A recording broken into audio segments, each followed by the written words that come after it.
autodidactic, and we have Traci Harding in the house. Yay! It's been a while since our last podcast together, and you know what? This came about, and I have to say this, that a wonderful audience member who goes by the name of Wise Old Seeds put a comment on the last YouTube clip and said, oh my God, what you guys are talking about right now, it's all in Traci's new book. You've got to like have a chat with her. And I was like, fucking, where's Traci been for the last 12 months? I totally want to have a chat with her. So welcome back, my friend.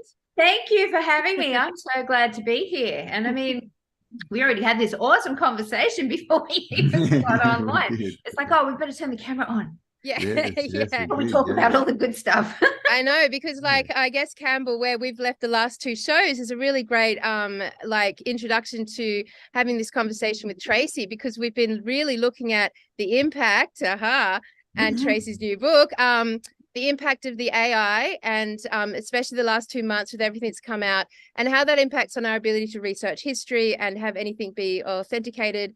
And now, like, just leading on to, obviously, Traci, you're an international best-selling author. Awesome. And you're dealing with technology from a whole other realm. So, I've definitely got very interested in blockchain stuff, which I can't really talk about too much because it's early days, but it's happening soon. But there's lots of really intricate, interesting things going on in that space. And I mean, not all of them are good, obviously, but some of them are amazing. So it's as far as giving artists what they're due, making sure their work isn't pirated. There's a whole lot of places that's going that we need so badly. So I'm really happy to just kind of dive in and feel it out and sort of go through the process. And this is what I was saying to the guys. It's like, oh my God, every artist needs as many income streams as they can possibly get at this time. Blockchain is a beaut one, and you don't even have to be dealing with cryptocurrency, although I actually love cryptocurrency, but and just dabbling in all that stuff, because the technology is so amazing and really, really interesting, and what they're building, and there's some piracy issues going on here, there, and everywhere, but at the same time, they're kind of conquering the piracy issues we've got as well. So it's kind of really, really interesting. And AI is a big part of that as well, like generating images, and whether there's copyright there, because I mean, really, if they're uploading images from artists should be getting paid for their contributions. And so again, it's, generating more work for the people that are actually contributing, because I don't want to be in the future dealing with a bot stealing parts from my book and smashing it together with other people's books to create a new book, which I'm sure they're probably doing already. And I mean, piracy is just so bad, though. We need to be looking at ways to get around it, because I've lost 9/10 of my income to piracy. And most writers have too. They will all tell you the same thing. We have to cut other paths to remain a full-time writer. So we all, I mean, I'm into film editing. I know how to lay out a book. Actually, I know how to do a book from conception to point of sale. I have the whole gamut now, because you need that. You need to be able to, create your own promotion. And thanks for inviting me on, guys, because it's really good to be able to get it out there to the world without having to rely on big name publishers. Because even when I was with big, and I still have, I've got my audio company, and I'm still with all the publishers that I have always been with, but they're just so few people trying to cope with so much that really you end up doing all your own promotion and everything.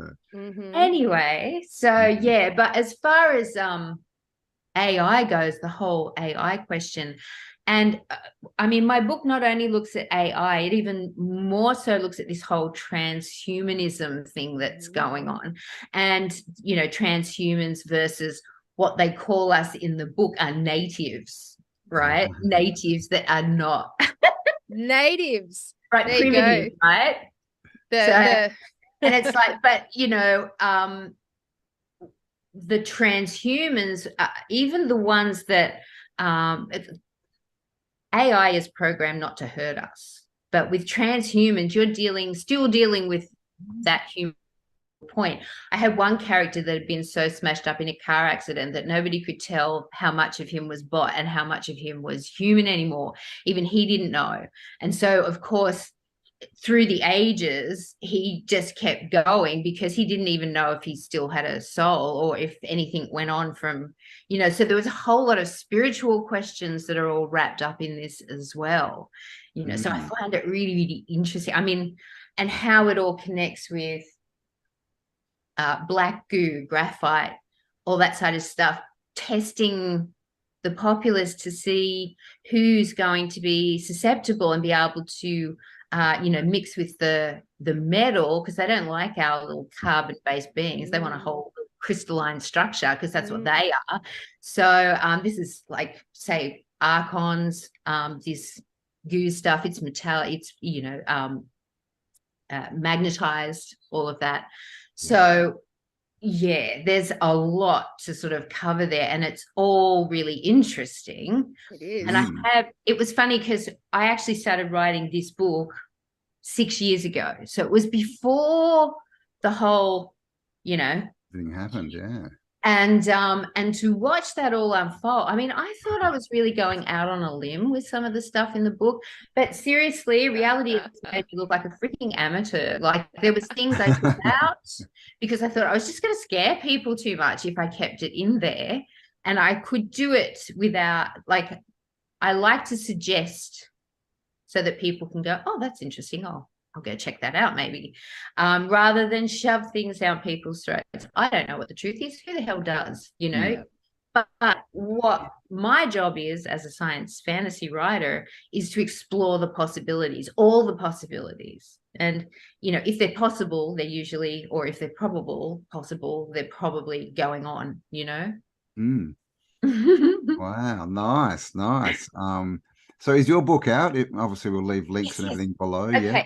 So the book came out in early December. So this is out everywhere, all over the world. Awesome. And you can get it in hardcover. We released the ebook at the beginning of this month. It's out on Amazon and most places. We're still waiting for Apple to get their stuff together. And Google's taking a little while. I didn't even know Google Play was a thing. Everybody's going, is it up on Google Play? I'm going, oh. I thought it was up everywhere, but okay, I'll go look. Mate, you're too native, Too native, babe. Oh my God. So we'll leave all the links below, guys. Go check out her work, and there's the whole backlog as well, apart from this original one. I've got, what have I got here? I've got Future. The Ancient Future. Yeah, that's one of the old ones, isn't it? Yeah, well, we've now got hardcover editions of that. There's only a sort of limited amount of them, but there's some in the store, and they're gorgeous. Nice. So Charlie would get into them. Because people have been reading it over and over for 20 years, and they're falling apart. I thought, if we don't get a hardcover seriously, they're never going to go the distance. I love this because for all of our audience who didn't see our interview with Traci last time, like, the reason we connected, the three of us, is because Traci's books are very prophetic around the topics that we look at here. Like, as we went through the Tartaria realm and into sort of the disclosure realm, and then the sort of like the what's next, what's beyond realm, like, it tied in so beautifully to where Traci was already producing these like astounding and very, very wise and fun books to read.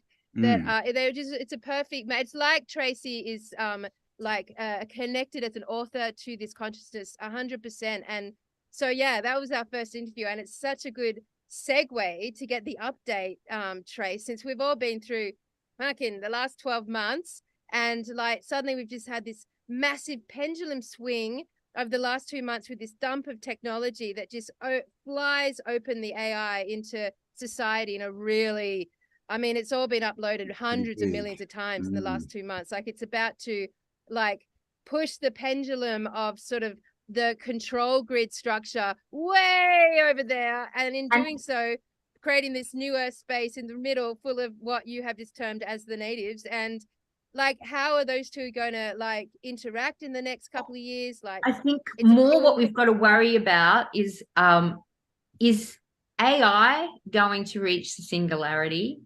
Is it is a transhuman going to beat it to the? That was something that came up in the book as well. It's like and would it be better? Which one would be better? So transhuman, just to make the distinction, AI is obviously, everyone knows AI. Transhuman, is that like that? Is that a meld of sort of AI intelligence? You know, where you get upgrades, you know, or you have an accident and you get a bionic arm, but it might have a gun in it, you know. So do you see it as also affecting the thought process as well, or is it more a physical, mechanical thing? It depends on if you have a car accident and bash yourself in half your brain or something. Yeah. Okay. And this was the thing, because these two brothers had been in a car accident, and one of them, it was mainly just his head, and he was the one that they couldn't work out whether he was, and he was probably the most humane one there, actually. And then you've got his brother who more of his body was replaced, so he was really the showpiece, because he was the more versatile, stronger, all that, but his body was rejecting it, like he was getting the shakes and stuff. So it was kind of all on him as well, because his father was like the leader of half the known world, and there was a lot of pressure on him to perform, but he just wasn't a killer, like neither one of them really were, but when pissed off enough, especially when they end up sympathizing with the rebels rather than. Well, that's the next question. Yeah, are they going to be used against us? Obviously, in police and army. Haven't they been before? Kind of if you look at ancient Indian texts, if you look at, I mean, why was Göbekli Tepe buried on purpose? It's huge. It would have taken them forever to build and carve and get the acoustics right, because the whole place resonates. And so this huge bloody sacred site was buried on purpose. So what horrendous thing went down there that they went, oh God, yeah, we've got to, Yeah, that's because there's still got the head of Baraka, this robot. Yes. It's on display in India, and it's like supposed to be 5,000 years old or something. Yeah, and stories of the Titans talk about robots and things, and you've got pictures of Tesla coils. They've got connected to that legend. They actually took his head, stuck it on a flying thing, and shot it out over a battle, and they're watching the progress on a tablet. So it's like, you can't tell me we haven't. And the robot, the whole thing with that story they were asking the robot, because it was so fair-minded towards humans, that there was a fight going on. Which side was it? Which side? Yeah. And it's going, I'll take the side of the loser. Yeah, but you're the strongest player on the field. So, you take that side, pretty soon the other side's going to be losing, and you're going to keep swapping and swapping and swapping. And he's going, you're right, take my head off, which is what they did, because he ended up trying to save everyone, he'd actually kill everyone. Exactly. So, they have been up against this before. And I mean, this all comes out in the book too. But what I did, I referenced a lot of text. Like, I have 3 different periods of time going on. So you've got just about like 200 BC in Cambodia, where you've got like a child goes through this traumatic experience and becomes a monk, because his whole village, gets killed because he's spouting all this, knowledge, and they all want to rebel, and he ends up getting them all killed. Well, so he thinks. Anyway, so you've got him dealing with a big pot of goo, basically like the black goo back in ancient times. And then you've got like a time period that's going on just a bit on from now, where you've got, the Republic building this transhuman army. They're trying to get their hands on this goo because it's so aggressive. Like, they can have like a quartz crystal at the center of these robots to drive them, but they can coat it in this goo stuff, and it's and they become very hostile, and looking into that black goo, oh my God, that was so interesting. Is it Harold Katzfeller who did all the initial research into that, and I based one of my characters on some of his experience dealing with that stuff, and how it really affected the people who came into contact with it. And then another story I heard around that was about the Falklands War, and how there was a small refinery on that island that was refining this stuff, and the whole war was fought to sort of get in there and get that stuff off the island. Because I'm going, why are they fighting over the Falklands? I mean, it's just a whole lot of craggy islands with sheep. In the middle of nowhere. In the middle of nowhere. Why? Can't grow anything there. And it was so funny because when my agent asked me about it, she said, "Where did you get the idea for the black goo from?" I'm going, from black goo. Research. And I'm going, "Did you never wonder why the Falklands War happened?" And she's going, "I did wonder that, actually. Everybody does." It's like, one thing I remember about that war, because we remember strange things, is I saw a documentary on it, and it was saying that a lot of the soldiers, when they were like critically injured, they weren't dying, and they put it down to it was so cold that their systems were slowing down. But I wonder if there was black goo there. Who knows, right? That's interesting. Because one of the soldiers, because they said that this stuff, like the way to pacify it was to keep it cold. You couldn't stop it. Okay, there's no stopping this stuff, but you can pacify it by keeping it very cool. And the ice wall, the ice wall, exactly right. and so they were left guarding it while the ships were coming around to sort of load this stuff on. And anyway, they had a peek beneath it, and they noticed that it started moving, and it was actually reacting to being observed and getting really agitated. It was freaking them out, like they'd never seen anything like it. Something reacting like that. Wow. And I find, and I've seen, like, anything can be, okay, I muck around with film. I know how special effects work, and anything can be manipulated. So I don't, just because I see something doesn't mean it's real, right? In any regard. But I'm a science fantasy writer, so I only have to look at possibilities. I don't have to prove it's real. That's where the truth always comes through, when you're lofty and in your imagination, intuition. It's amazing how many times I've actually been right about things. So that's a bit scary. I mean, I had a whole chapter in one of my books called 2020. Yep. So, and everything that happened that year. So it's a really interesting place you hold right now, Trace, because it's true. I fully believe that our imagination is where psychic abilities come from. And when you're a science fiction writer today, like in you going into that beautiful land of possibilities and potentials, which is, the reason our intuition can flow is because those possibilities and potential are lofty. Like you haven't formed a very strong attitude because they're lofty. You're literally going into your imagination, and thus you end up being fully fucking more psychic than a spiritual guru sitting on the mountain right now. Like, because you're literally looking at the possibilities. You lose time. When you go and write, when you sink in, and I love it. You lose time.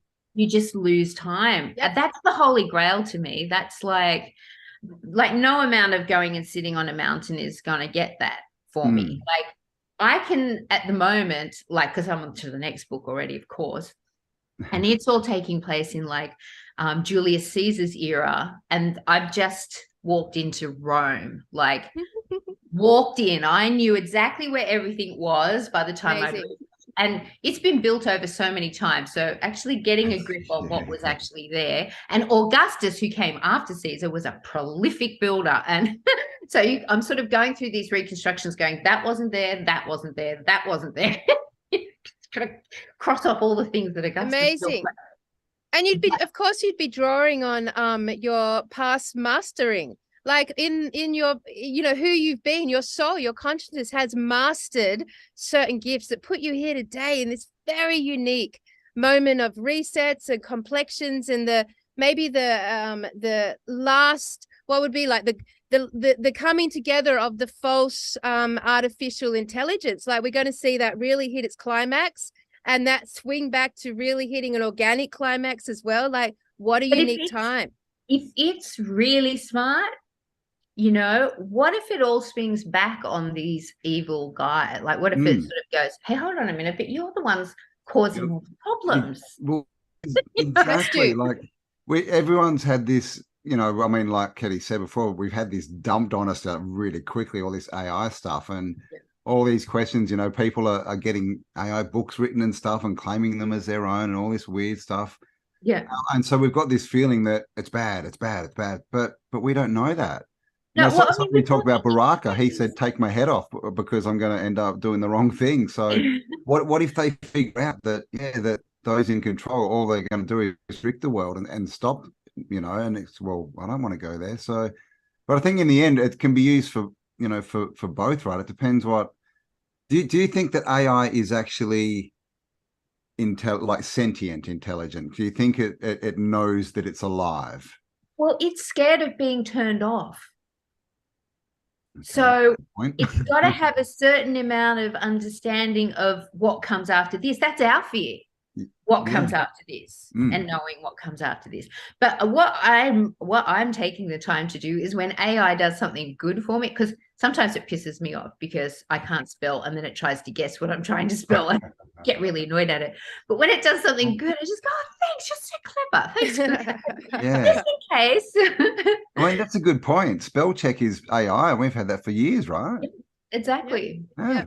Well, I mean, you know, like I think I was having this conversation a couple of days ago, and the person I was speaking to said to me, look, you know, like at the end of the day, AI is never going to be able to dream. Yeah. So it won't go to sleep and dream. And I was like, yes, maybe now.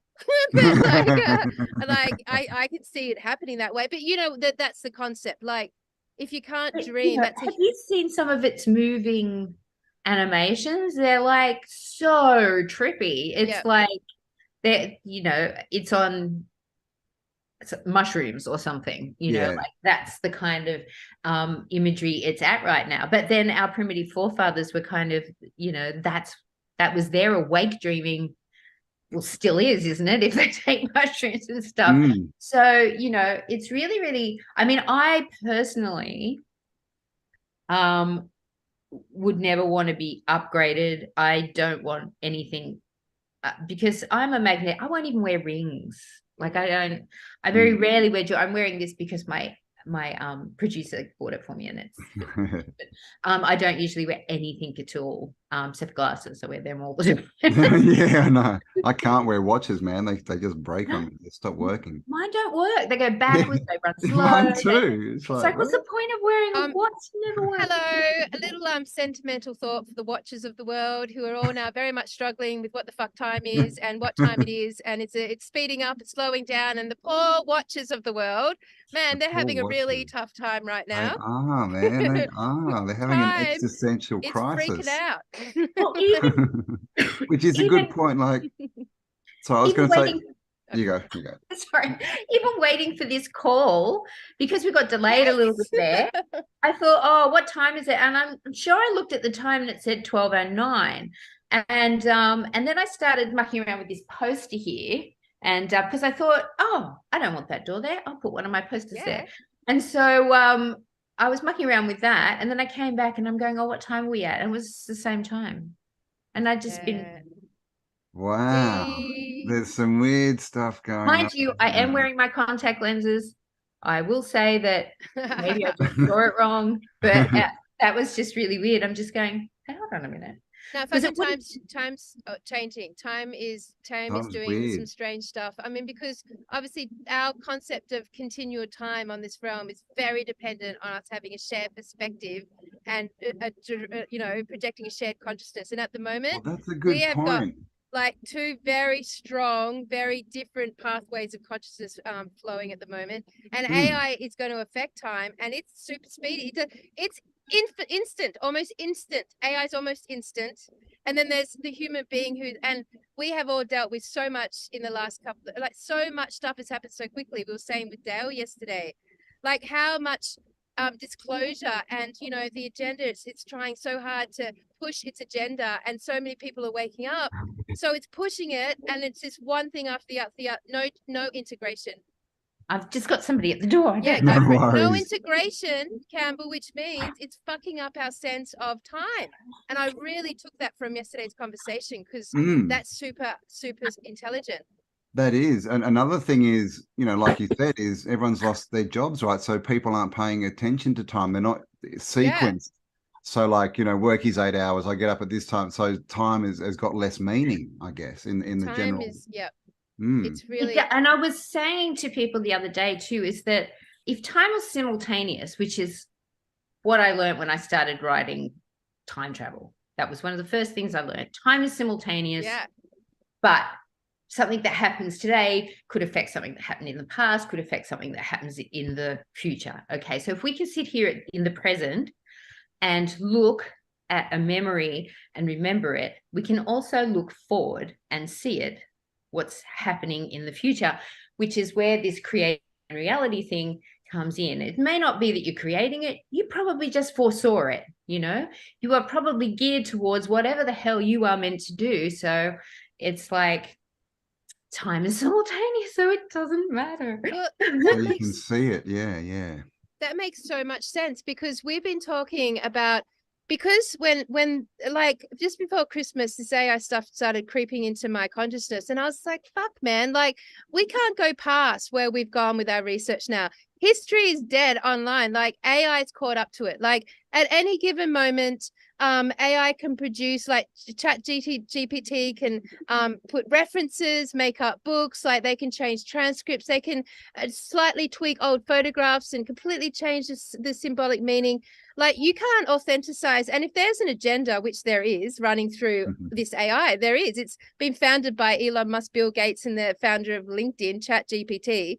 Like that agenda, which is very anti-human, is running through it. So at any given moment, they could just turn the internet off and say, we've lost everything, but don't worry. Here it all is. We saved it all in this AI. You can all have it for free. In doing that, completely tweak and change history in every single capacity on within that archived information. No one would fucking know. This is the beauty of the blockchain. Libraries. Libraries. Oh, there you go. We both got it wrong. Yeah, libraries. I mean, there was a long time there I wouldn't research online. I would only research from a book that was in print.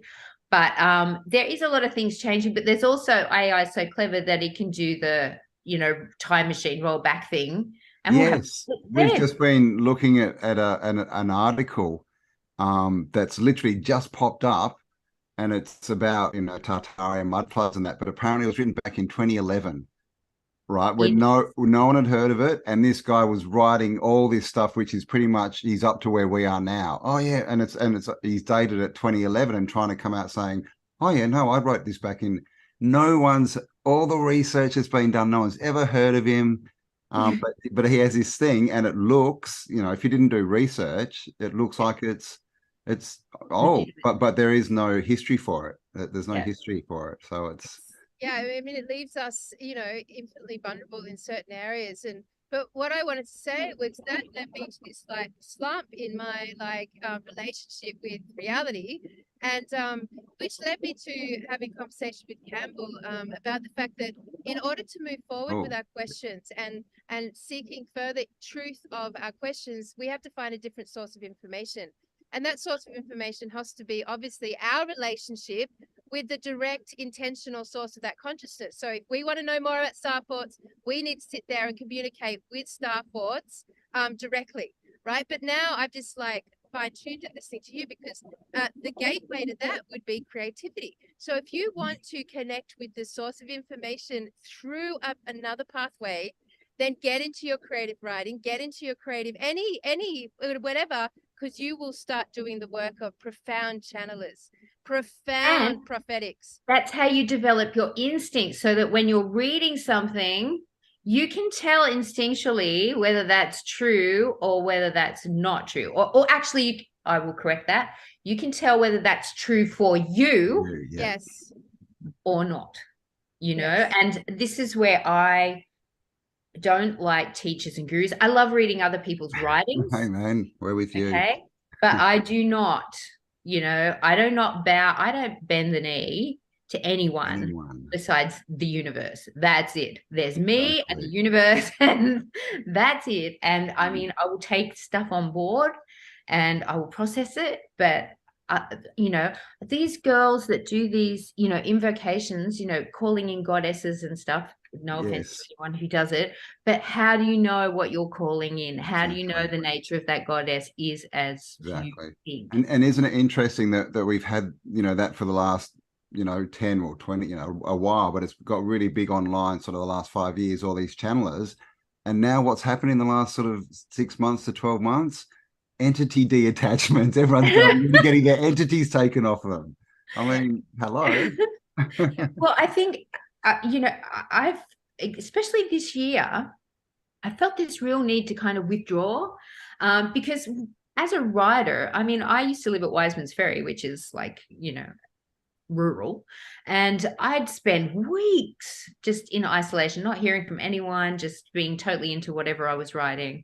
And here in Brisbane, you know, there's always something going on, and as a writer you've got to do other things to survive these days. So I do Patreon and stuff, which I love, and I mean, I do tarot readings and stuff for other people, but it's not like you're going to meet a tall dark stranger. It's like, okay, you've got this energy hanging around you and it's because of this. And if you try doing this, then, you know, you can probably get on with things. It's that kind of reading I do, because that's what I do for myself when I'm just sitting there having a good old chat with the universe, and we're kind of figuring out what comes next or what we want to do. And it's amazing how well that works. Like, oh my God.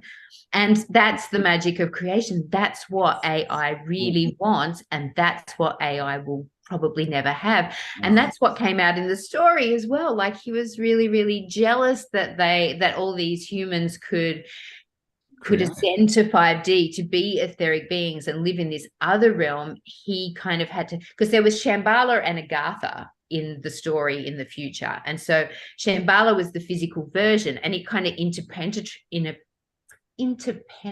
Agartha, which was more like the spiritual. So you had these higher beings, and this is how they were protecting humanity from the Archons, because they'd already destroyed all of surfaced Earth, basically, because they'd turned us all into machines and consumed us, you know. And the Archons are the black goo, basically? Is that? I think there's definitely a connection. Like in my story, I mean, I liked going back to the Nag Hammadi and the story of Sophia and the Archons, because it's got to be one of the oldest creation myths there is, and it makes such perfect sense, you know. That they're the duality, but who's the good guy and who's the other? The Archon's really the bad guys, because Sophia's the one making everything beautiful, making us want to stay here. So it was kind of like, and they're the ones making it terrible. Like, let go. Like, how much fucking pain do you want to go through? Yeah. Let it all go. So it's kind of that juxtaposition. And you find this in Taoism, just this being in flow thing, because I've got Taoism kind of running all the way through the book, but this battle of good and evil. And that's why the kind of byline of the book is, in the battle of good versus evil, the war is not over until everybody wins. Everybody wins. I've been putting that in my videos about the last month. Nobody wins until everybody wins. Yes, exactly. That's so funny, Campbell. Yeah, that's what a coincidence. I know, right? There are no coincidences here. No, there are not.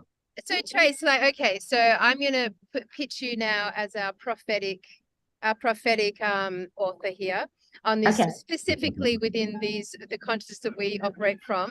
Like, you know, you've just released this book this year, so what is in that book will, like, I would say, reflect very powerfully you know, what's happening and what's to come. So hit us, like, what's going to happen, Trace, from your prophetic creator writer mind?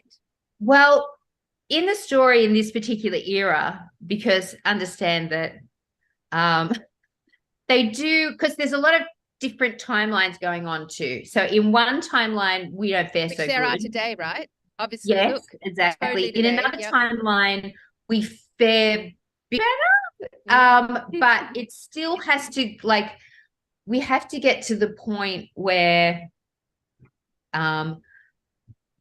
you divide, because once the transhumanism thing starts, obviously they're going to be stronger than the native people. How did it start in your book? How did the transhumanism start in your book? What was the trigger point? War.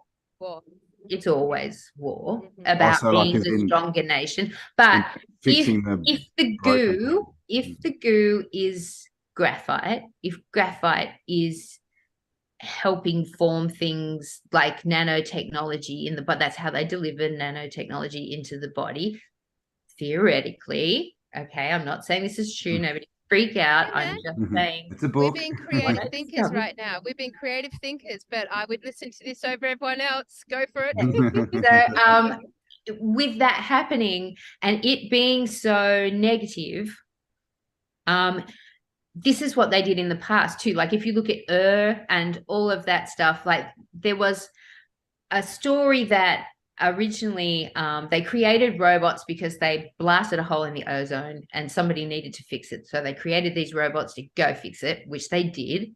And then when they came back down from doing that, that was like, well, what do we do with them now? It's like, oh, well, let's domesticate them. And apparently the Octurians, who had charge of humanity before the Palladians, who do now, apparently, they actually created these beautiful celestial crystals to go in their heart center, which was a direct link to the middle of the universe. Okay, so it was their connection to the center of the universe so that they had that loving energy and they could serve humans and we all got along.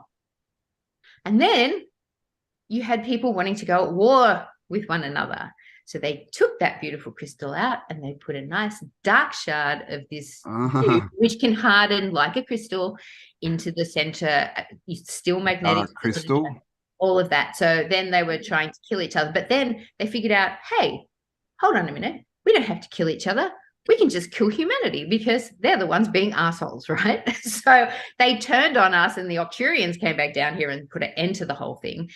Took the beautiful crystal away, gave that to Sophia in the center of the earth to mind, got rid of all the robots, shoved the back glue back underground where it was cool, and wow, went on.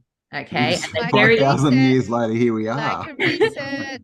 Okay. And then in today's world, there's all these governments discovering deposits of this goo everywhere.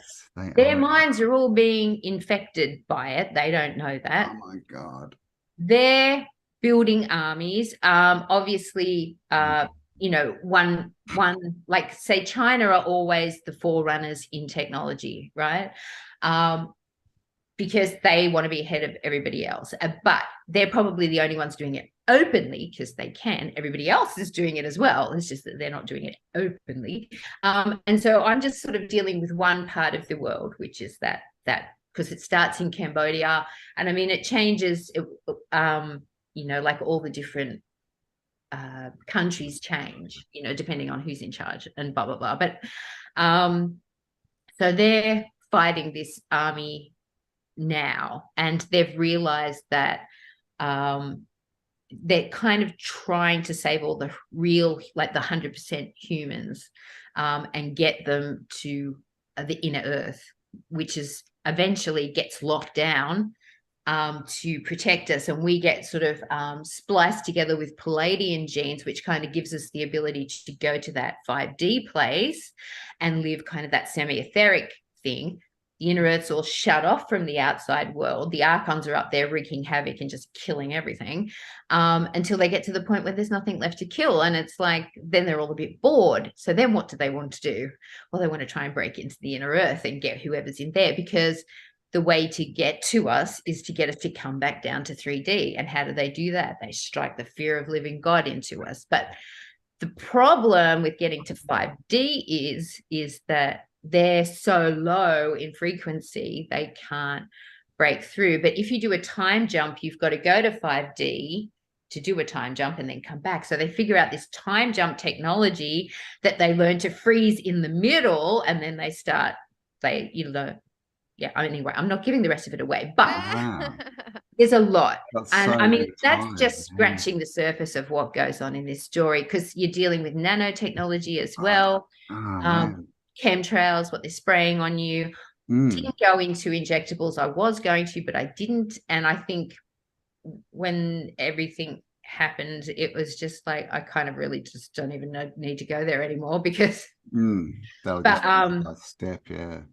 But you know, it also like, for example, the rebels in this time, to get rid of any bugs, they call them bugs, to get rid of any bugs, they just taser each other. Because it knocks out all the electricals, right?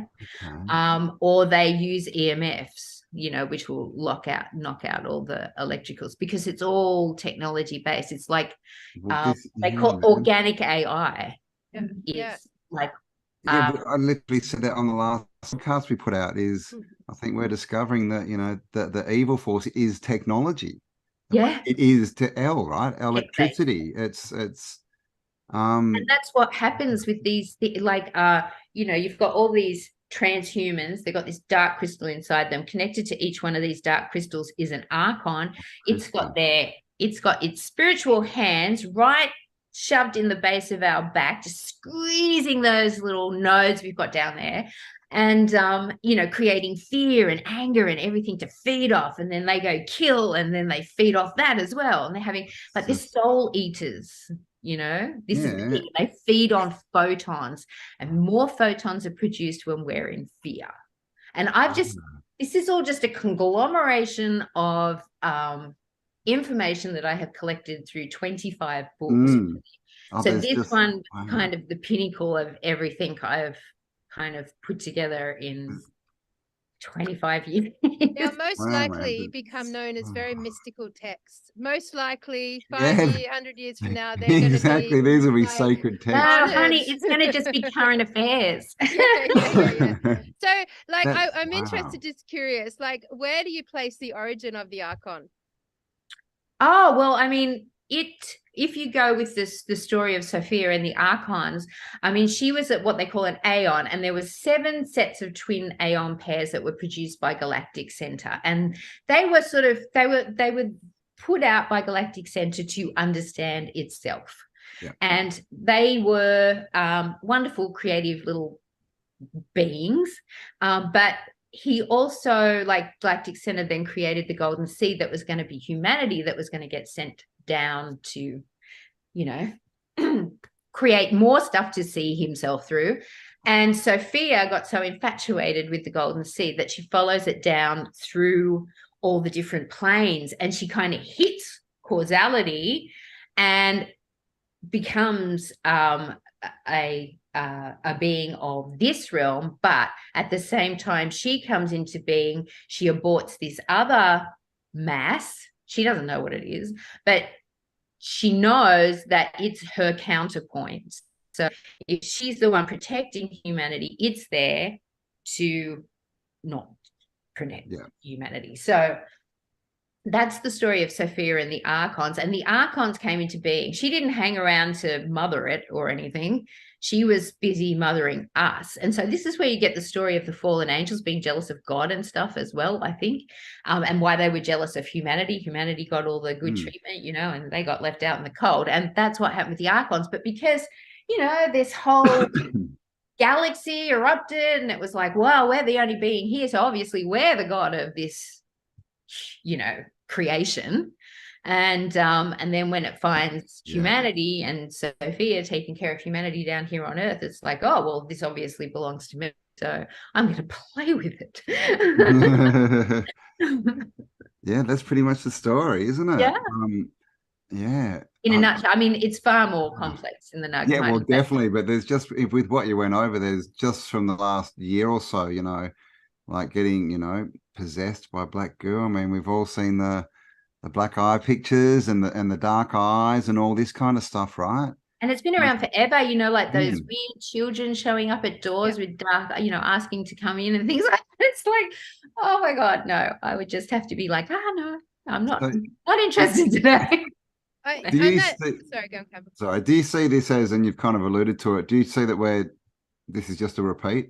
Like this has happened before and it got buried and we're just refining it, and Absolutely. And I think it wouldn't be the first time, like you've got these civilizations that just boof, disappear, right? And, I think they don't just boof, disappear. I think you've got certain guardians of humanity, because we weren't supposed to be guarded, babysitted by anyone. We were supposed to be doing our own thing. Yep. But because of this whole thing erupted with Sophia, which again makes her, is she the good guy? I mean, yeah, she hung around and did the right thing, but you know, she might be just a little bit possessive, just a bit. Anyway.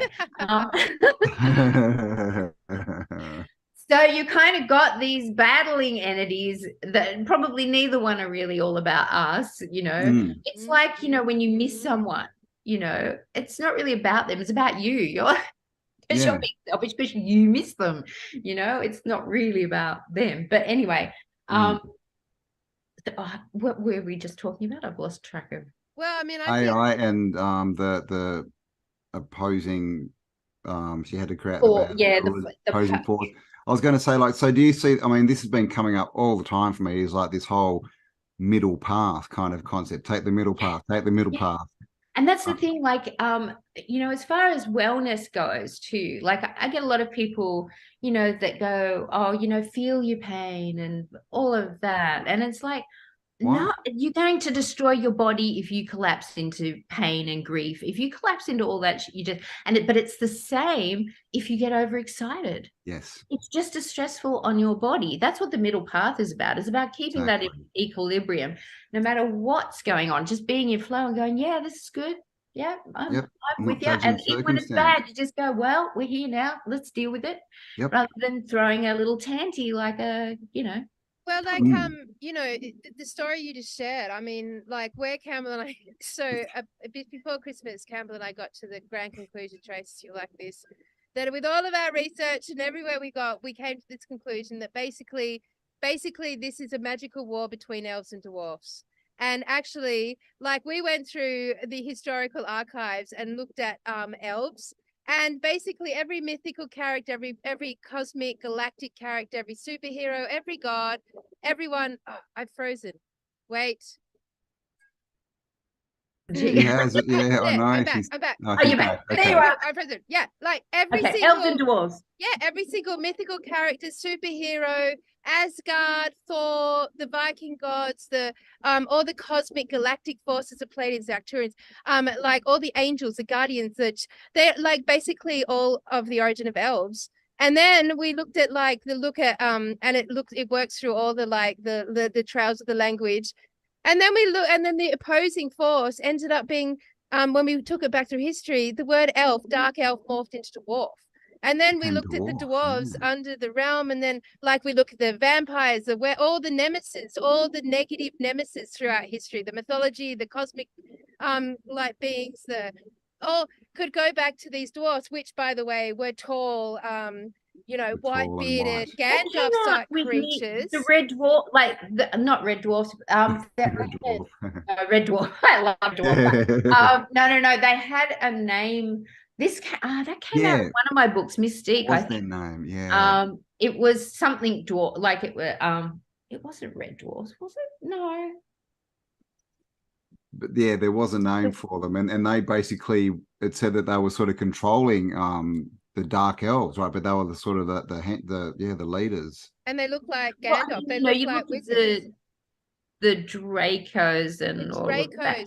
Well, they all fit into it, you know, in movies like, you know, the vampires, the werewolves, all the vampires, Sleeping Beauty, you know, all these things from you know that we're sort of taught are really nice and good. I mean, they Sleeping hijack Beauty was a white lady in a there's nothing coffin. nice and good about fairy tales. They're all dark and they hijack dream consciousness. The dwarves hijack dream consciousness and control people through those realms. But that's where nightmare comes from, the dwarves, and they sit on your chest and then they give you their mead, and that affects your mind. And there's so much in it, Trace. There's so much in it. But like before we get off track, the reason I bring that up is because what it presented us with was that we were in the middle, essentially the Middle Earth, in between a war of magic, basically, polarized by these dark elves and these light elves. Essentially, we today play that out, polarized by this idea of Satan and this idea of God. Like, you know, both require worship and faith. Both are the extreme polarization of good, bad, light, dark, it's God, devil, blah, blah, blah. Essentially, setting us up for polarization. And so I'm just wondering if the black goo that has been dominant on this realm for as long as we know actually is one half responsible for the polarization that we are required to exist here in this realm, to have the experience. It's kind of, I mean, because I don't know that Sophia Gaia was really very keen on going back. So they were born as an insurance policy, as it were, to keep. Wow. Just my Okay. view. Yeah. I mean, polarity, that is what polarity Like is. like a single mother trying to keep a guy, right? No, you can't leave me. Yeah, it's wow. Well, we But I know mean, that. it's Sorry, go also on. like when she hit the solidity, like solidity is polarization, right? So she had to split in two, like the good and the bad, because Yeah, there's no exactly. oneness down here. It's polarity. And we know that the black ooze magnetic, like literally, it shows us what it is. So, basically, it has been here for the whole known history of It would our have to realm. be, yeah. It would have Not, to be part I of the think realm. it wasn't always here physically. I think that for quite some time it was etheric. But That makes sense. I mean, think that of us too. yeah, and I mean, I think Harold Katzvella, who was looking into this in the first place, his theory was that it flew in on a meteorite. The meteorite hit the atmosphere, smashed up, and kind of scattered all over the world. I thought perhaps it was more like a whole lot of priests in getting together at Göbekli Tepe, thinking they're opening a porthole to, you know, their god, who was going to make them really powerful. Sound familiar? And instead, the porthole opened in space, and this stuff just came flying in and landed everywhere. And they had no control over it. You know, they completely lost control. It was not what they expected, and that's just my theory. Yeah, well, that makes more sense because, you know, we come from the sort of non-ball Earth sort of perspective. So as far as like it coming in from another civilization or whatever, you know, but as far as you know, you would think if it's a consciousness, and then that goo that's what gave it would do. the spirit, like it's sort of infected people's minds saying, hey, I'm here, call me, conjure me, and then that's given it the portal to get into physicality. Exactly. So the archons hang around the goo until the goo can get into humanity, and it can, like, once we become transhuman, that makes us nice and compatible, so it can have little bits of itself in people, and then the archons get in. And I mean, once we become fully mechanized, they'll just be right in there. You know, and we have another big agenda going on, right? With that word, I call it the Trans Am agenda because we're not really supposed to say it. Yeah.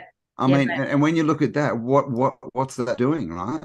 It's literally humanizing people. Process. Yeah, it's okay to cut bits off you. You can change into different things. Blah blah. It's the same. This is transhumanism. It's not the other trans. Look, seriously, my son. Like if you could just plug him directly into electricity, he'd be totally cool with that. Like, but that's just their generation, you know.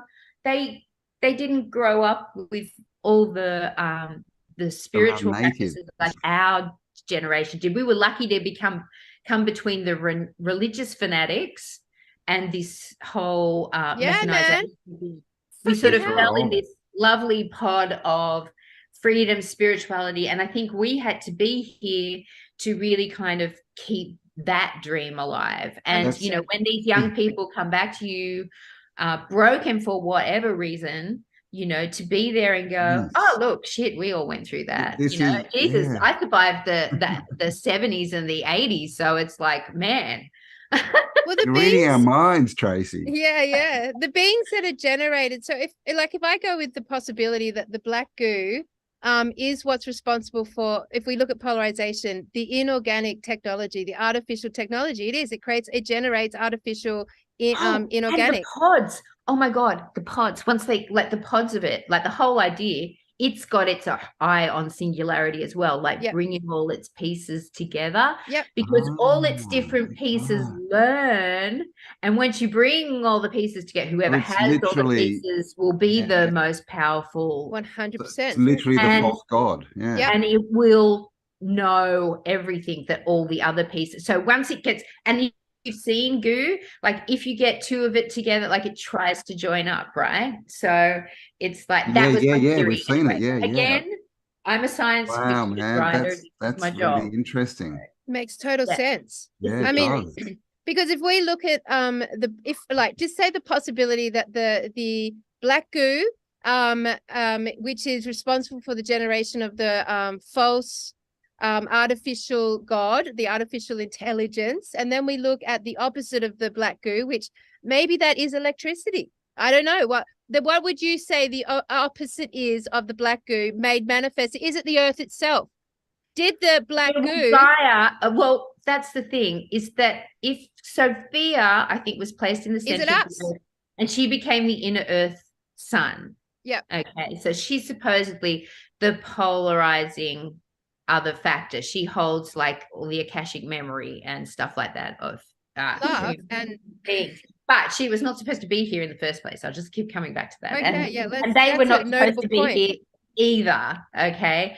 And I think as like in this universe, they still have to, like, there has to be free will. Okay, so we still get that choice. But every guru, sage that has ever existed has said the same thing, and that is detach.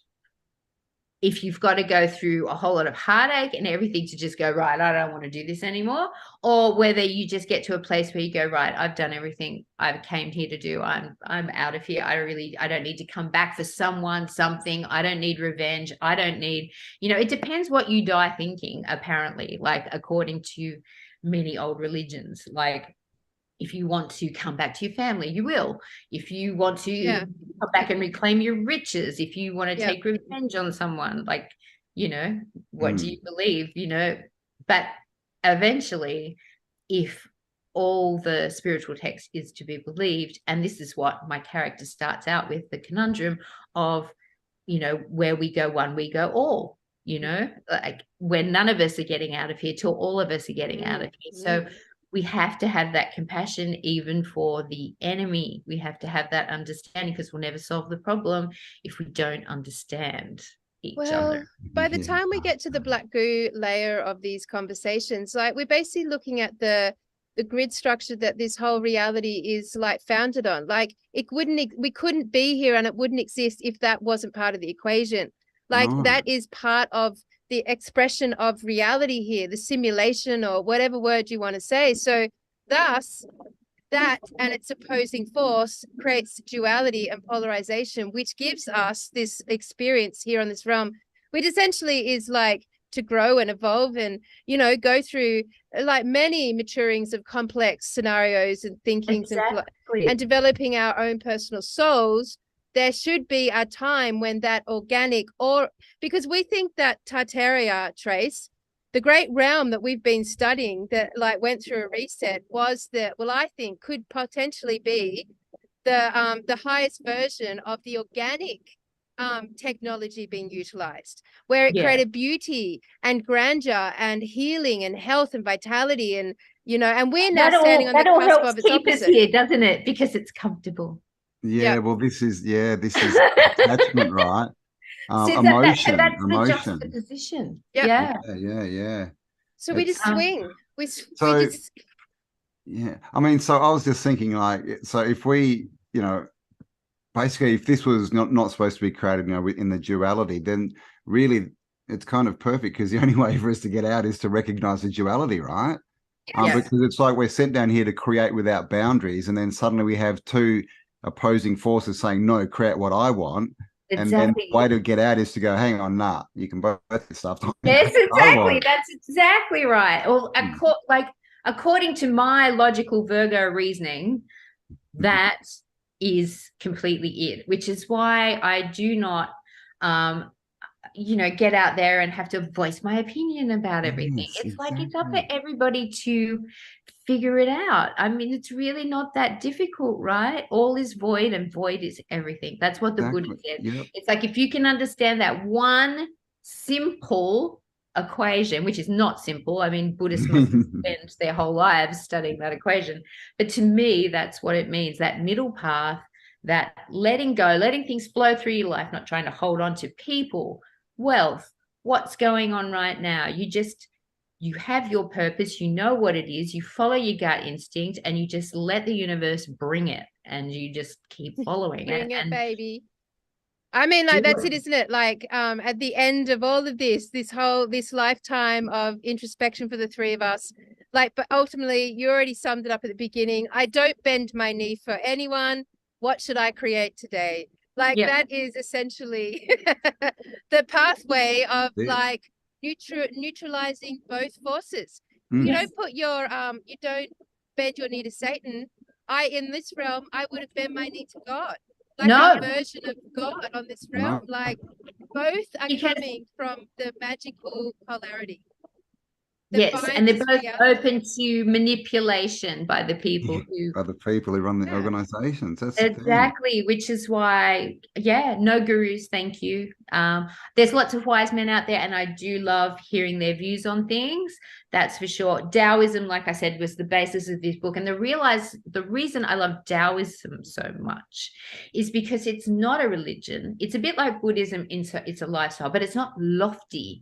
It's about dealing with here and now and flowing through this space, being human. It's not about becoming a spiritual guru or well, that's interesting. Anything like that. It's just about being one with everything that's going on around you and being in flow with that. I was speaking to David last week, and he was talking about the caterpillar, caterpillar that turns into the butterfly, right? Which is kind of where we are. And he said, that what they leave out of that story is at no point does, the caterpillar want to become an enlightened butterfly.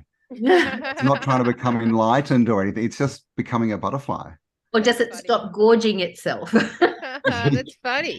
It's a bit excessive, that caterpillar. Well, that's where we are right now. We're in the gorging ourselves, like eating everything around us and destroying the environment. The montage. We're in the montage. The montage. I think I think we've come back a little way from that, because during this whole thing, you'll notice, who gives a stuff about designer brands now? Who gives a stuff about any of the movie stars? Actually, people are just going, oh my God, please just be quiet. Don't try and think, because don't hurt yourself. Okay. Because really, some of them well, they don't make movies anymore. They just, and I mean, we're all very aware about the waste that we throw away. I think most of us are anyway. You don't drive around the street seeing rubbish anymore. And everybody's trying to reuse things as much as they can, upcycle their own clothes. That's the cool thing to do right now. And the companies that are into any sort of recycling or in a real way that's not just a front are doing really, really well, because people are very aware and about helping animals, I think, too.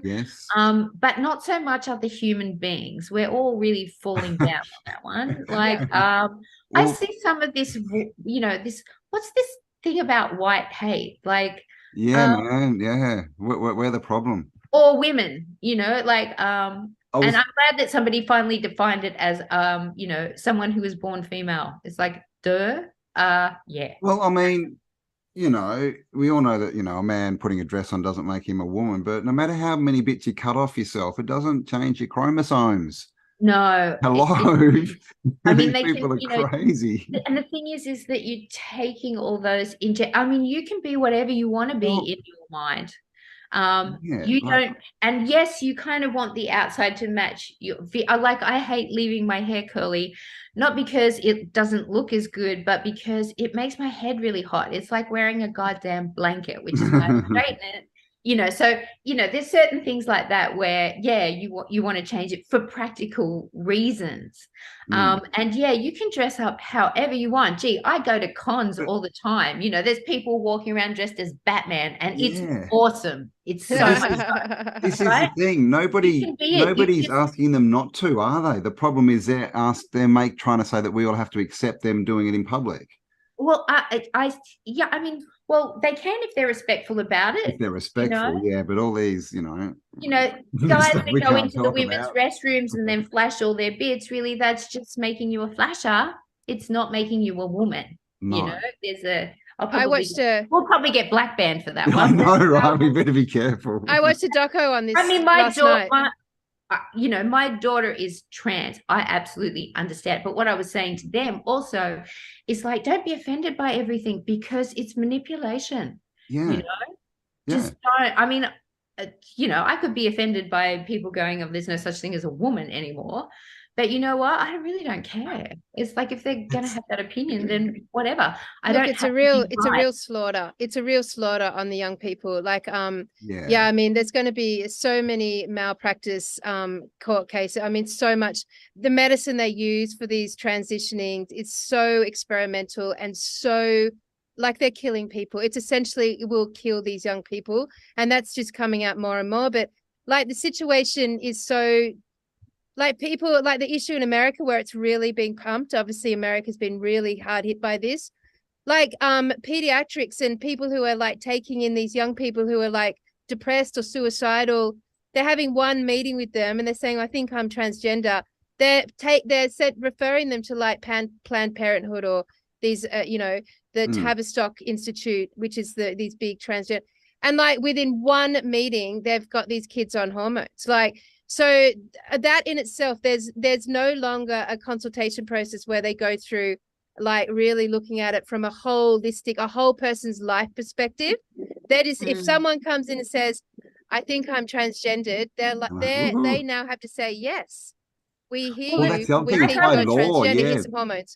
Yeah. There should be, like I said, there should be age restrictions on this.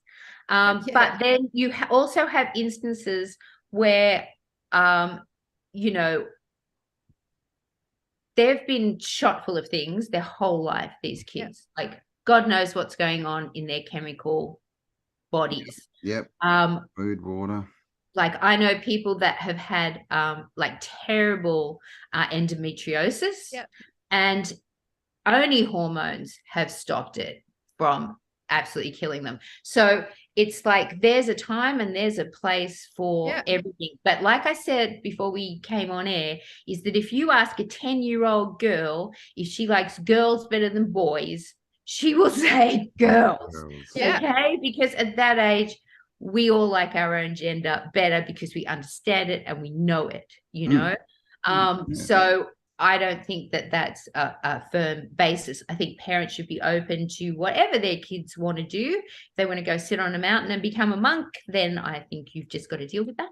If it's their choice, we were all subjected to peer pressure when we were young. We know what it feels like, but sometimes it's more than that, and I understand this dysphoria because they've had so many chemical, and not just in like shots or whatever, but in foods and and they're the first ones to say, there's chemical stuff going on that I need antidepressants for or whatever to address the balance. And that's just the age we live in. We would have gone meditate or did a escape for a week or crystals like or whatever, because that was our generation. Yeah. And I mean, I'm horrified because I never take anything, but at the same time, I don't stop my children doing what they want to do. I will advise them to the best I can, and then it's their decision. It's a life journey. It's it is. You can't judge others. I just don't do it. It's like whatever you want, but don't be bashing people up because they're not like you.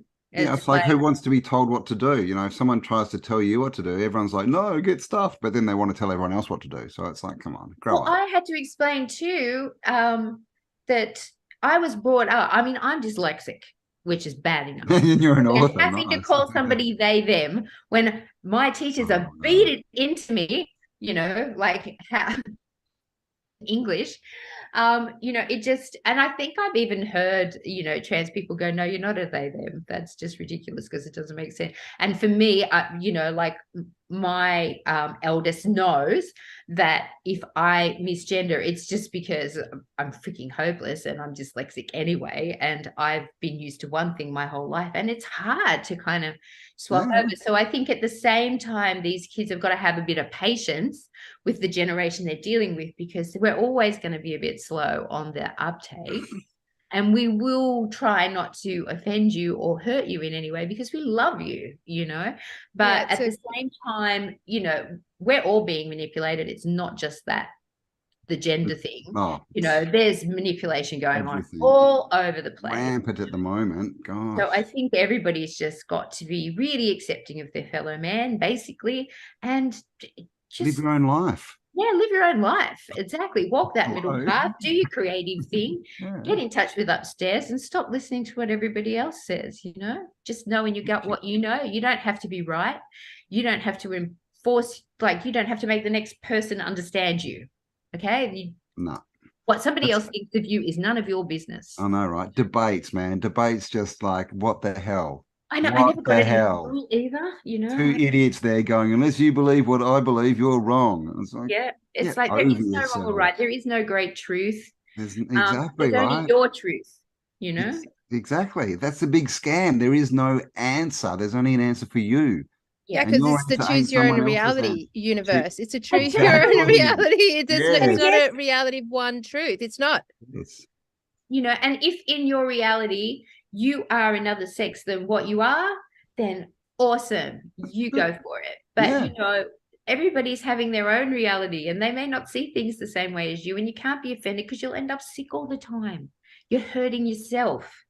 You know, and this is where I think people are coming at you and going, don't do that, because we came up in that metaphysical age where we know that your emotions directly affect your health. And, you know, anything that you take from the pharmaceutical industry can be questionable and can have side effects. So it's like we're always going to encourage you to self-acceptance.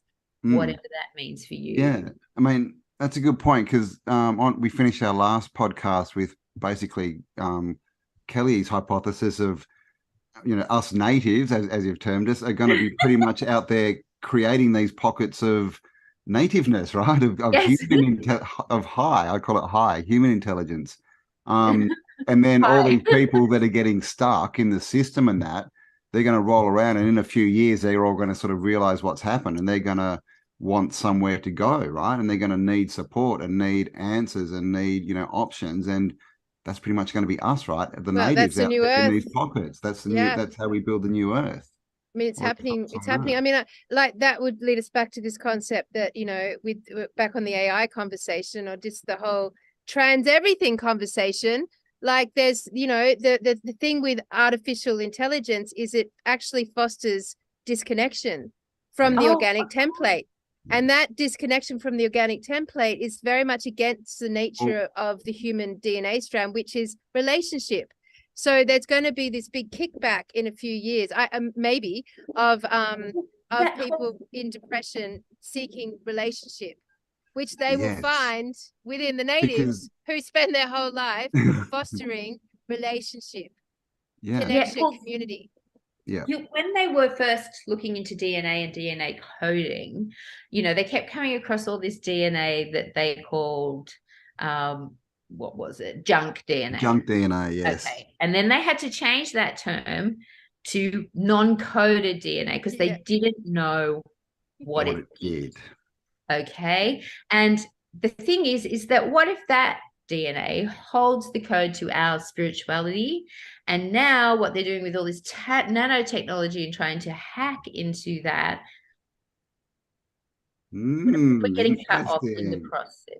Because this is the whole thing. I've been saying all this news and everything is to try and keep people in the low polarities, isn't it? So that when, you know, us natives kind of rise too high and we're no longer food, they've got their little, you know, their little pantry.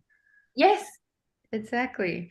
So interesting analogy, Campbell. Jesus. Yeah. They can't, I mean, like it's they cannot actually utilize loosh from a high frequency being. They can't utilize it. Well, I had characters in here, like there was one healer who, you know, basically, well, actually there was a few characters that, you know, go anywhere near technology and it just, one it didn't work on, and the other one literally, like everything you touch would just explode. But of course, that turned out to be a very good thing in some situations. Wow. So that sets up the premise that the higher the frequency, Yeah. the higher the frequency, you're actually a destructive force to the lower Yes. frequency technology. It won't. Which- And this is why you have some people that just aren't susceptible to stuff Yeah. because they don't care. Basically, the system doesn't care. Bounces off them. Yeah. It's just So and I mean, she couldn't wear if bugs tried to enter her, these bugs, they would just fry. well, okay, Because- that's so interesting. All right. And So so because the I was working, bugs, sorry. Elon's bugs, right? Elon's trying to start the Yes. old bug thing, and they're Oh, trying to that's- get I us think to eat that's more bugs, which is Bill, isn't interesting. it Bill Gates with the bugs? Although, Well, no, Bill Gates is eat bugs, and Elon's I want to put one in he your just head. released all those mosquitoes that are supposedly I think I got Oh. bitten by one of Malaria those or mosquitoes. really? Yes. I got Those, bitten those in two flying things. needles that they invented. Oh my God. So Anyway, okay, this is interesting because I was talking on the last show about that we've got this artificial control grid around us, the AI now obviously becoming more and more visible, but that has always been what it is, that false matrix. And then within that, we've got this new earth forming, which is just human beings who have all basically returned in whatever capacity to nature. Like the transition is back into nature, the organic template, where there's animals and nature and elements and elemental nature. I've been there. There's also redbacks. Like spiders and yeah, snakes. snakes, yeah. redbacks, goannas. Snakes, lots of- Yesterday yeah. I was interrupted by a brown snake live on the Oh, air. yes. Um, Yeah, I've had them Yes. drop down from my roof. Yeah. but Trace, either you're not living rurally, like your whole energetic resonance is of that frequency, like you are natural, and in that space. So Natty. like as that starts to form, which is forming, it's formed now, more and more people are living this life, that creates a frequency shift. Like that's the new earth becoming, like manifesting in the middle of this control grid. At a certain level, the amount of consciousness in that space will actually start to interrupt indirectly, without even doing anything, indirectly interrupt the artificial intelligence, because the frequency is going to be higher, creating essentially decaying or disruption and a destruction of this false artificial intelligence. That's interesting. Because if we just said that, when you just said that, like that a higher frequency could actually like blow up out of by default, just in its presence next to each other. So I can then see how we would then flip back over to an organic technological template, and thus we've just had a reset. And we're fucking alive to see it. Oh my fucking God. That's crazy. You're living one of your books, Tracy. We're all living your books. Oh, look, I tell you, I get people sort of going, look at this. And I'm going, I don't even remember I wrote it. And I go, when did I do that? Yeah. Oh dear. But I'm like that when I do readings for people too. I don't remember, like afterwards, I won't remember what I said, because it's kind of like you just. Well, that's kind of how we do our podcast. Like, and it sounds like that's how you write is, when you get creativity and you're not structured out, I must do this, you just tap into the source, don't you? And you say all this stuff. And then, people are like, that was really good. You said this. And I'm like, really? Maybe I should go watch it and see what I said. Oh, look, I go and read my books and I go, oh my God, that's we get really to the end and we're profound. like, Did I write that? Yeah. What did we talk about? You could turn your books into tarot cards just by pulling out little sentences and phrases. That's a good idea. I'd love to too. I do that on my readings though. I think they call it bibliography, where you just, because they used to open the Bible at a certain page. And yeah. Well, I do the same thing with my books when I'm doing readings for people. I just go and open it randomly at a page and go, now what's this about? And that will usually tie into whatever the reading's about. It's really interesting. Well, I mean, you've got so many books, though. You can just use the title covers. I'm booking it for a reading, and I reckon if we leave your link down below, you're going to get a hit. We'll leave all the links for the books and even maybe the ones if you want readings and things, if you want to contact. They're all under. I usually have them all listed under my videos on YouTube and stuff as well. Awesome. So we'll leave it below. Trace, so Campbell and I are going. We've got our next live event in Lismore, actually, on the 15th of April. You're coming? Oh my God! Coming. JCK is flying in from Sydney, and last year we did this amazing live event in Melbourne, right? We went to a sold out theater. It was fucking fantastic. And the vibration was so high. It was so awesome. We had full visuals the whole time. We were on stage talking, it was singing, dancing, amazing. You'd friggin' love it. So if you're around the area, we would love you to come. Imagine if you came there and autographed all your new novel. You'd Oh probably yeah, sell bring a 300 box of books copies. down. Bring a We'll get you a box of books. chair. Yeah, I mean, like, you know, Make it a you've got a business lot trip. of Bring some fans, stock. a lot of fans in this Then you can write it off on audience of ours. tax. Come on. Yeah. Exactly. That's why I do cons as well. So Yeah. So, Yeah, right. you Free know, holidays. Yeah. I reckon, Trace, if you're around the area on the 15th of April, we'd love to invite you to You're officially come to invited. the live and be there. And you've got so many fans in our space that, you know, it'd just be like such a privilege for everyone. So I'm putting that out there. Yeah, Live well, on the podcast. well, yeah. I mean, I'll see what's happening at the time, but yeah, it sounds good because Lismore's not that far from me. It's No. about. Where are you? I'm Brizzy. Brizzy, Oh so yeah, it's no, like it's 5 about hours. Bayside is 2 pretty- hours, 2.5 hours. Oh, is that all? Oh. No, Liz, because Well- it's about 2 hours to Byron, and then I suppose it's about another. It's only about another half an hour. It's from 20 Byron. minutes from Byron. It's 20 Yeah, minutes it's from not far Byron. from Byron. Mhm. Yeah. So yeah, so probably about two and a half, 3. Ah, Yeah. it's an afternoon drive. Come on. We'll see you there then. I've got a friend at Ocean Shores. Actually, I could probably. Oh, there you go. Yes. Bring a friend. Her Bring place. a friend. Yes, yes, Perfect. yes, Kind yes. of just, yeah, only about probably an hour from there or something. Oh, there you go. That's perfect. See? So, Catch up with an old friend. Come and see us.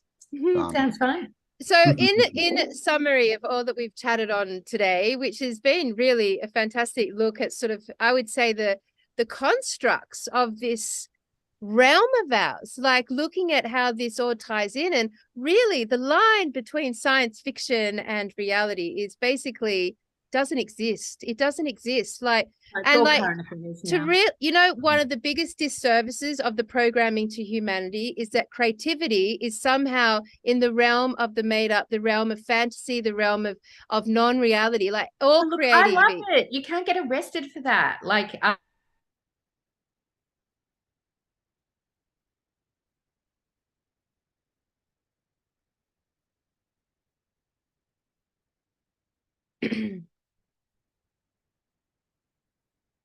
mean, I don't put it out there because like I said, I You don't have so much more scope, and people can't come back at you saying you. And No, like it's you like- said at the start, questions are better than answers.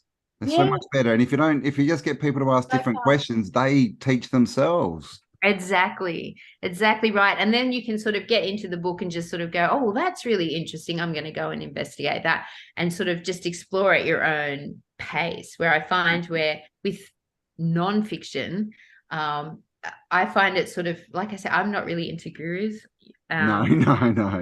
So I can't sort of really get into it. I prefer to research stuff. I love research. Well, I mean, what I froze this then, so I missed your whole dialogue. Yes. But what I'm going to say is that creativity to me is like, we are taught that it's the non-reality, but in essence, like all of our use of our creative faculties creates reality. That is the reality. That's reality. That's reality.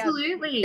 I keep like, you know, it's there's you and your co-creator. Your Yeah. co-creator is the universe. You put it out there and you trust it's coming back. Don't chase anything because everything will flow to you. If you're in flow and you're going the right way, it will just happen. And if it's, don't chase things that run away from you because you're not. Yep. Exactly. When you chase something, it tends to run away. Yeah, exactly. So- it's like, just don't do it. If Mm. you're told on any topic that this is reality, like it's not. Yeah. Well, people used to say to me, oh, get real. And I'd Get go, real. Yeah. What does get that real mean? compared to what? Like, what's real? Like, Yeah, show come me on. real, please. Get with the I like collective to see. reality. That's what Yeah. they're saying. Come on, Yeah. get with the collective reality. No, I've come never on, been yeah. one man. to Get get with with the the fucking collective program. reality. Oh, no, definitely We're no. here to change that, man. Yeah, exactly, because that's not really what it's about. Because if we have a collective reality, then what the hell is God's getting What's bored? the point? You know, the universe is getting bored with this one perspective, you know, because he sent us out here to have everybody have a different experience. And I mean, that's the thing with this book too, is that I have 12 chapters. They represent the 12 archetypes of the hero's journey, like the nice. innocent, the lover, the healer, the warrior, the destroyer, like on we go. Every single one of them. And you get this feeling like you're in this person's body today, you go to sleep and you wake up the next morning and you're in this person's body and you go to sleep and then you wake up in this. So it's kind of like, yeah, I wanted to get that feeling journey, of like your perspective. Because I mean, what if you wake up every morning and you remember everything from before, you remember where you're going, but this is the only day you're actually here in this body. And tomorrow you'll be in another one. You'll be How the someone hell else. would you know? How would you exactly? How would you know if you were just created a minute ago with all your thoughts in your head? You Exactly. don't know. It's awesome. And like one day you'll just wake up and go, oh, I'm here. How did I get here? I remember, like, it seems like only yesterday. Yeah. How did I get was here? at that place. Absolutely. We really do not understand yet how reality works. So we just don't know that answer. We don't yet, even know what to eat. No, but it's really fun exploring, isn't it? It's fun. Exactly. Who wants answers? Let's ask questions. Yes, questions are really, really good. And I think that's when you find out who's really worth listening to. People who ask questions, they're worth listening to. People who are always giving you answers to questions you didn't even want to know the answer to. Don't listen to those people. Agreed. I can agree, man. Totally agree. Well, listen, you two, it's been a long podcast, so I think we're gonna. I think it's like 2 hours. I think we've just hit the 2-hour mark. We have. Almost. Wow. Yep. So, look, Trace, amazing to have you back. Like, all the links are going to be under the video, and like, do yourself a favor. If you've been looking for a book to read out in the sun, like, here it is, as highly recommended by Tartaria Australia. Trace, what's it actually called, Trace? 12 chapters of the Infinite Night. The 12 chapters of the Infinite Night. Nice. So cool. And if we're really lucky, and if consciousness aligns, and if it's meant to be, Trace will be there at the event. So with a box of books and a pen. I will bring it. But I'm gonna book him for a reading. I'm excited. I think your brain will be perfect for a reading that would suit me. That would be fun. And we'll leave the links down below as well for your readings. And thank you. Lovely.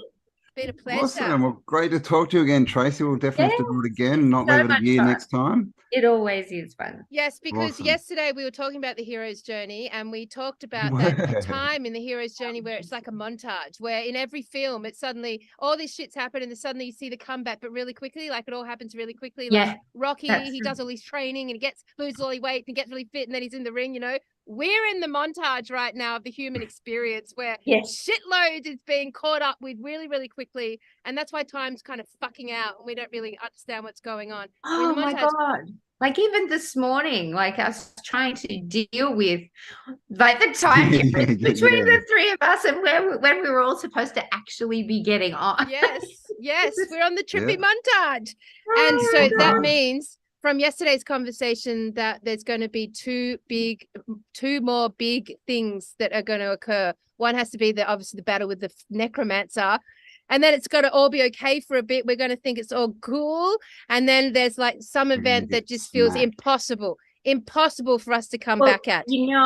Like if you see an alien invasion happening, really the chance of it being a hologram is pretty high. Yes. So I'm not saying that they can't destroy your city, but I'm just saying it's probably not aliens. Yeah. And then, if it happens to be the Messiah up there. Jesus coming to save the day. No. It's not the Messiah. Yeah. It's just a very naughty boy. Start me with Monty Python. Oh my God. Yeah. We definitely feel like there's going to be these events will be connected with the sky, which to my mind, is the greatest video projector. It is the movie screen. The sky is the movie screen on this realm.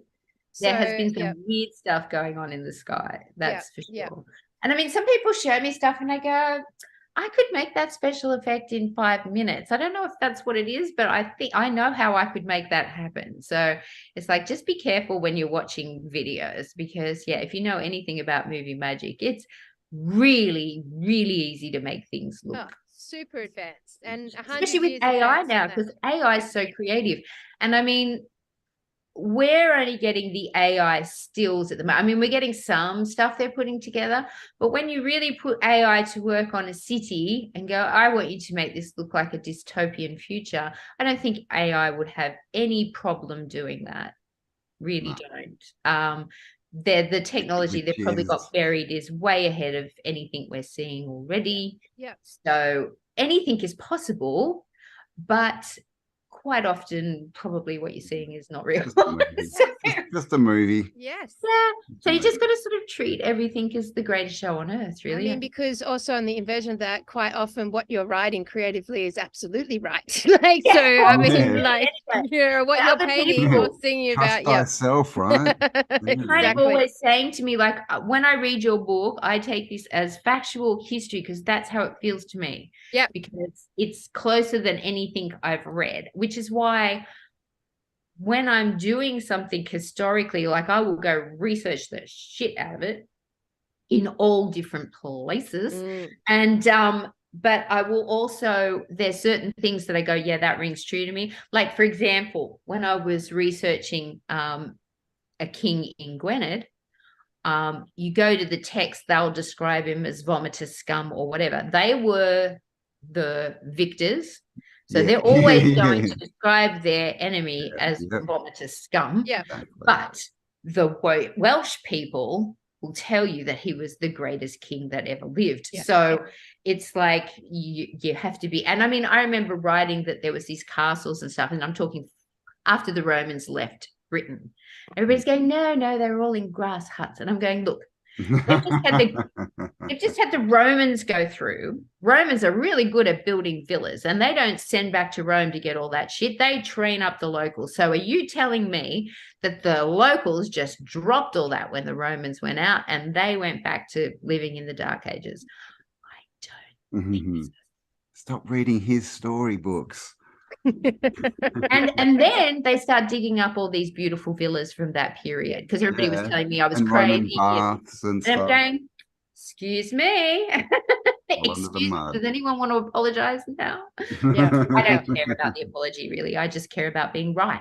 I mean, I don't have to care about it, because I just always am right. I keep telling people that, and they go, you can't say that. I go, yes, I can, because I listen to my instinct. And if you listen to your instinct, you're always right. If you knew me like I know me, you'd agree I'm right as well. That's right.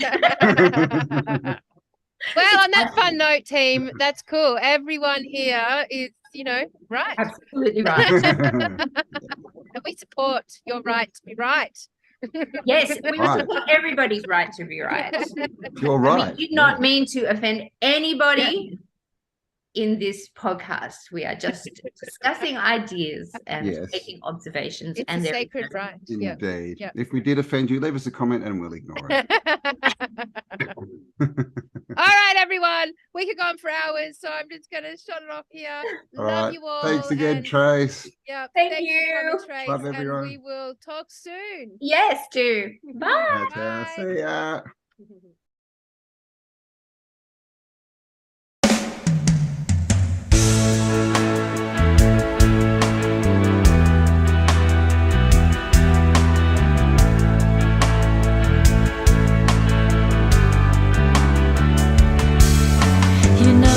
Suits and ties, they got no love for what's alive.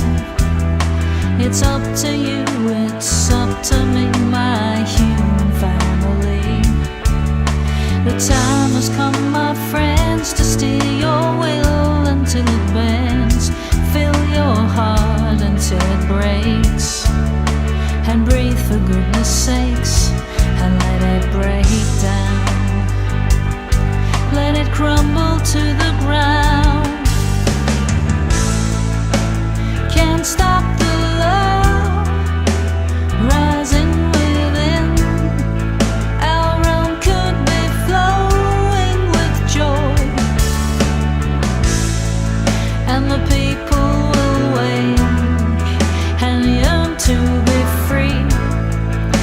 the system will break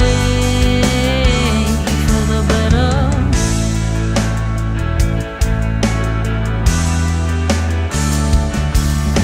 What makes you feel alive? All those dreams you've kept inside. Well, that little voice inside your head, you turn to it instead.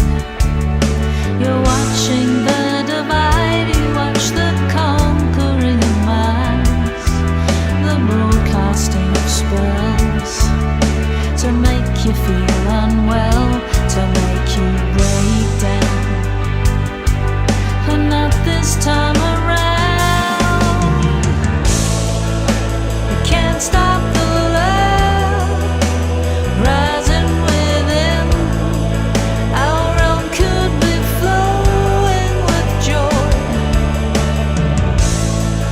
and the people will wake and yearn to be free, and the system will break for the better. When the sacred returns, all roads lead to peace, with antiquity to employ,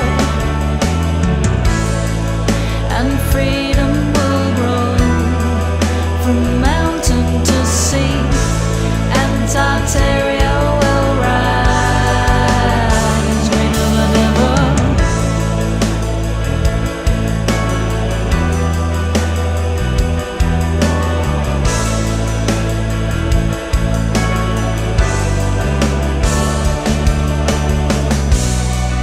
No better place to be, with living waters and life so free. Embrace the mystery,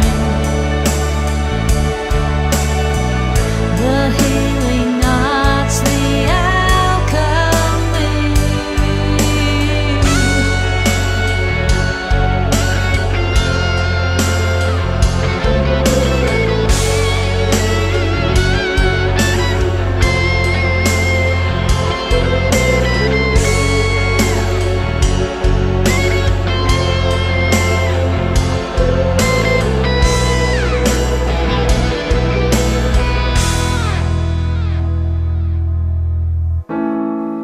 They can't stop the love rising within. Our realm could be flowing with joy, and the people will wake and yearn to be free, and the system will break for the better. Can't stop the love rising within. Our realm could be flowing with joy, and the people will wake and yearn to be free, and the system will break for the better. When the sacred returns, all roads lead to peace, with antiquity to employ, and freedom will grow from mountain to sea, and Tartaria